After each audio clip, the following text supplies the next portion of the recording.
Assalamualaikum warahmatullahi wabarakatuh. Alhamdulillah, hari ini kita bertemu lagi dalam pembelajaran sejarah kebudayaan Islam bersama Ibu Tia. Anak-anak soleh dan solehah kelas 5 Granada, bagaimana kabar kalian hari ini? Ibu berdoa kalian semua dalam keadaan sehat ya. Baiklah anak-anak, marilah kita mulai pembelajaran hari ini. Sebelum kita mulai, mari bersama kita mengucap Bismillahirrahmanirrahim. Baiklah anak-anak, pada pembelajaran hari ini kita akan belajar pelajaran 2 ya, yang berjudul Sebab-sebab terjadinya Fatu Mekah. Fatu Mekah artinya adalah penaklukan kota Mekah. Peristiwa ini adalah salah satu peristiwa bersejarah bagi umat Islam. Dengan peristiwa ini, Allah menyelamatkan kota Mekah yang awalnya penuh dengan kesyirikan dan kezaliman menjadi kota Islam yang dilimpahi dengan keimanan dan kepasrahan kepada Allah Subhanahu wa Ta'ala. Nah anak-anak, sekarang kita akan belajar tentang penyebab terjadinya Fatu Mekah. Awal penyebab terjadinya Fatu Mekah adalah ketika pada bulan Zulqaidah tahun ke-6 Hijriah, yakni bertepatan dengan tanggal 6 Maret 628 Masehi, Rasulullah SAW bersama 1.400 kaum muslimin hendak berangkat ke Mekah untuk menunaikan ibadah haji dan umroh. Pada waktu itu, istri Rasulullah yang bernama Ummu Salamah juga ikut pergi ke Mekah. Sementara itu, untuk mengurus umat di Madinah, Rasulullah menyerahkan kepada Ummi Maktum. Agar tidak terjadi salah faham dengan kaum kafir Quraisy, Rasulullah mengutus Utsman bin Affan untuk menyampaikan maksud kedatangan beliau kepada kaum kafir Quraisy. Utsman pun berangkat hendak menemui pemuka Quraisy. Akhirnya Utsman pun menemui para pemuka Quraisy yang diantaranya adalah Abu Sufyan. Utsman bin Affan kemudian menjelaskan maksud kedatangan Rasulullah, yakni hanya untuk beribadah haji dan umroh. Namun, orang-orang Quraisy tidak mempedulikan penjelasan Utsman bin Affan. Mereka justru malah menahan Utsman sebagai jaminan.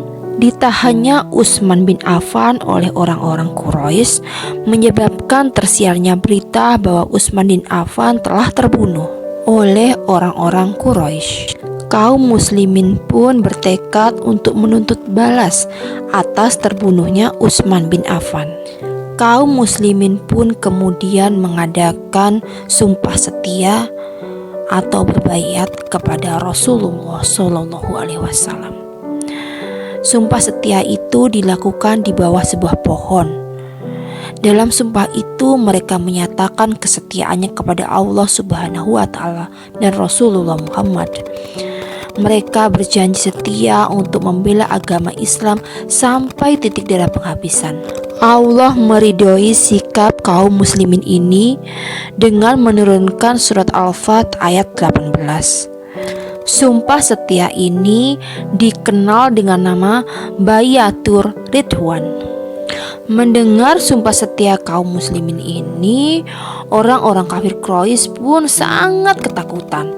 Akhirnya mereka pun melepaskan Utsman bin Affan. Kaum kafir Quraisy kemudian mengutus Suhail bin Amr untuk menemui Rasulullah SAW.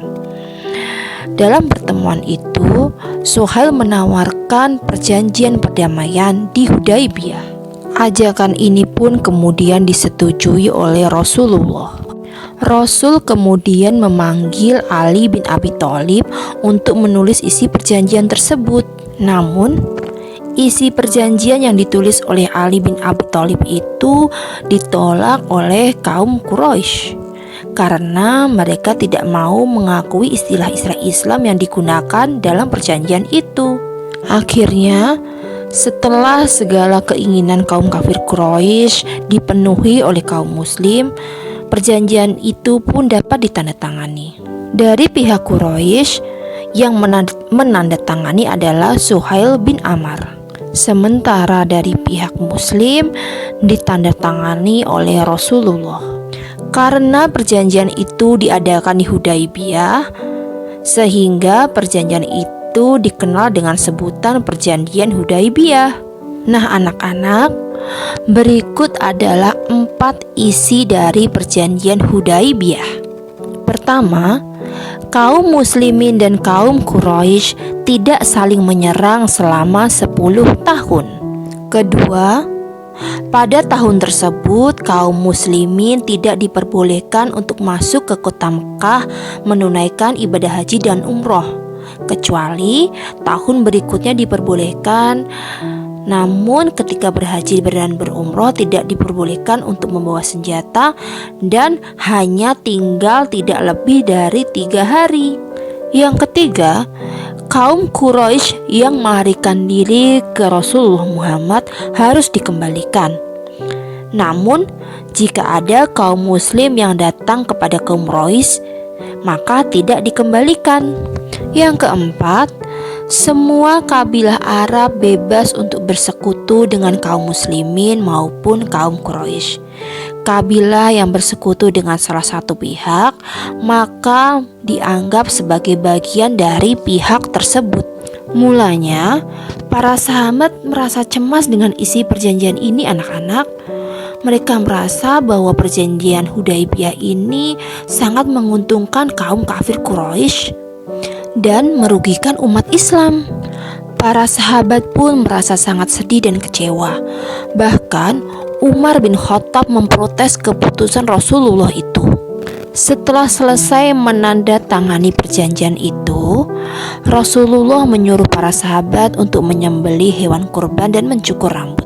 Namun, saat itu tidak ada satupun sahabat yang berdiri dan melaksanakan perintah beliau. Padahal Rasul mengulangi perintahnya itu sampai 3 kali. Kemudian Rasulullah pun menceritakan kejadian tersebut kepada istri beliau, yaitu Ummu Salamah.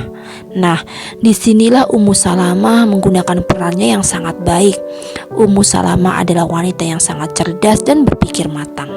Ummu Salamah meminta agar Rasulullah keluar dan jangan berbicara dengan siapapun sebelum Rasul menyembelih hewan kurban dan memanggil tukang cukur. Kemudian Rasul pun mengikuti saran dari Ummu Salamah. Nah, melihat itu para sahabat merasa kaget. Mereka pun langsung bangkit. Mereka lalu segera menyembelih hewan kurban dan mencukur rambut sesama mereka. Nah anak-anak, berkat saran dari Ummu Salamah ini, para sahabat akhirnya selamat dari dosa karena membantah perintah Rasul. Anak-anak, meskipun para sahabat berpikir bahwa perjanjian Hudaybiyah sangat merugikan umat Islam, namun Rasul tidak berpikir demikian. Justru beliau mengetahui bahwa ada perjanjian itu yang menguntungkan umat muslim. Anak-anak, berikut adalah beberapa hal yang menguntungkan umat Islam dari perjanjian Hudaybiyah. Pertama, dengan adanya perjanjian tidak saling menyerang selama 10 tahun, kaum muslimin mendapat kesempatan untuk menyiarkan Islam dan menyampaikannya ke seluruh tanah Arab tanpa ada gangguan dan rintangan. Yang kedua, dengan adanya perjanjian tersebut, maka berarti kaum kafir Quraisy telah mengakui adanya agama Islam dan mengakui kaum muslimin. Nah, ini memberikan kesempatan pada kaum muslimin untuk dapat menunaikan umroh dan haji dan tidak dianggap lagi sebagai pemberontak. Keuntungan yang ketiga, perjanjian ini memberi peluang kepada Rasul untuk memperkuat kaum muslimin. Mereka yang benar-benar beriman tidak mungkin akan bergabung kembali dengan kaum kafir Quraisy. Keuntungan yang keempat adalah kabilah-kabilah yang sudah sejak lama ingin bergabung dengan kaum muslim tidak lagi merasa takut dan dihalangin akan diancam oleh kaum Quraisy. Baiklah anak-anak, sekarang kita akan membahas tentang pengaruh perjanjian Hudaibiyah terhadap perkembangan Islam. Pada awalnya, isi perjanjian Hudaibiyah dirasa oleh para sahabat akan sangat merugikan umat Islam. Tapi sebaliknya, justru dengan adanya perjanjian tersebut mengakibatkan semakin kuat dan semakin pesatnya perkembangan agama Islam. Setelah kembali dari Hudaibiyah, Rasulullah menulis surat kepada para raja di sekitar Arab untuk mengajak mereka memeluk Islam. Berikut adalah beberapa raja yang dikirimi surat oleh Rasulullah. Mukaukis, Raja Mesir; Kisro, Raja Persia; Heraklius, Raja Romawi; Al-Munzir bin Sawa, pemimpin kaum Bahrain; Al-Harits bin Abu Syam Al-Ghasani, pemimpin Damaskus. Anak-anak, pada awalnya ketika akan dibuatnya perjanjian Hudaibiyah, ada maksud tersembunyi di benak kaum kafir Quraisy, yaitu ingin menghancurkan Islam. Namun justru sebaliknya, yang terjadi perjanjian ini malah sangat merugikan mereka. Kerugian tersebut diantaranya adalah semakin mundurnya perdagangan saudagar-saudagar Quraisy. Banyak kaum Quraisy yang merasa kecewa dengan adanya perjanjian ini, sehingga mereka menjadi suatu gerombolan yang terus-menerus mengganggu keamanan para saudagar Quraisy di perjalanan. Dua panglima perang Quraisy pun akhirnya masuk Islam, yaitu Khalid bin Walid dan Ammar bin As. Demikian juga dengan Utsman bin Tolhah, akhirnya pun masuk Islam. Semakin seringnya terjadi gangguan kepada kaum saudagar Quraisy, akhirnya kaum Quraisy sendiri meminta kepada Rasulullah agar perjanjian tentang pelarian dibatalkan. Permintaan itu pun disetujui. Dengan dibatalkannya perjanjian pelarian, maka makin banyak yang bergabung dan diterima oleh Rasulullah. Ini menyebabkan semakin kuatnya Islam di Madinah. Anak-anak soleh dan solehah, berikut adalah beberapa hikmah dari disepakatinya perjanjian Hudaibiyah. Yang pertama, kaum kafir Quraisy mengakui kedudukan kaum muslim. Kedua, memberi jaminan keamanan dan ketenangan bagi kaum muslim maupun kaum kafir Quraisy. Ketiga, kaum muslimin dan kaum musyrik di Mekah maupun di Madinah dapat bergaul dengan leluasa. Keempat, memberi kesempatan kepada kaum kafir Quraisy untuk mengenal Islam dan akhirnya banyak dari mereka yang memeluk Islam. Kelima, orang-orang di Mekah yang telah masuk Islam secara sembunyi-sembunyi sebelumnya akhirnya mulai berani menampakkan keislamannya dengan terang-terangan. Baiklah anak-anak, demikianlah sebab-sebab terjadinya Fatu Mekah. Perjanjian Hudaibiyah yang semula ditujukan untuk menghancurkan kaum muslim, justru sebaliknya semakin memperkuat kaum muslim sendiri. Ini merupakan salah satu bentuk pertolongan Allah kepada kaum muslim. Nah anak-anak, sampai di sini pembelajaran SKI kita hari ini ya. Sampai bertemu di pembelajaran SKI selanjutnya bersama Ibu Tia. Tetap semangat belajar ya. Mari kita tutup pembelajaran hari ini dengan membaca Hamdalah. Alhamdulillahirabbil alamin. Wassalamualaikum warahmatullahi wabarakatuh.